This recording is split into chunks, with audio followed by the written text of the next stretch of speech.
যে হারে বৃষ্টি হইতেছে মনে হইতেছে বাংলাদেশে চলে আসছি। এই যে আজকে দুপুর থেকে বৃষ্টি হচ্ছে, আর এখানে হচ্ছে যেটা পানি নিষ্কাশন ব্যবস্থা সেটা আমাদের মতে তো ভালো না। এখানে যদি বৃষ্টি হয়, আমাদের দেশে যেরকম 10-15 দিনে টানা বৃষ্টি হয় অথবা বেশি ভারী বৃষ্টিপাত হয়, এরকম হইলে এখানে মানে পুরো বন্যা হয়ে যাবে। আমাদের এদিকে হবে না, মানে আঙ্কারার অনেক জায়গাতেই হবে।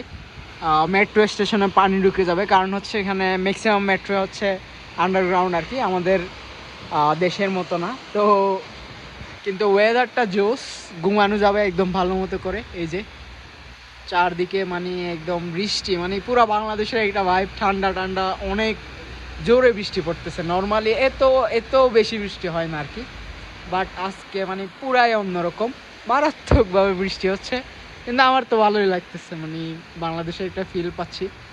আর মানে দূরে দেখা যাচ্ছে কিনা জানি না, এই যে সিটির লাইটগুলো মানে রাতের বেলা খুবই সুন্দর লাগে আর কি। কারণ এখানে হচ্ছে স্ট্রাকচারটা হচ্ছে এরকম, মানে পাহাড়ের উপরে অনেক বাড়ি আছে, তো এই জন্য মনে হয় যে মানে স্টেডিয়ামে যেরকম এই যে আলু জ্বললে ভালো লাগে নিচ থেকে উপরের দিকে, এরকম ঠিক সেম ফিলিংসটা আর কি।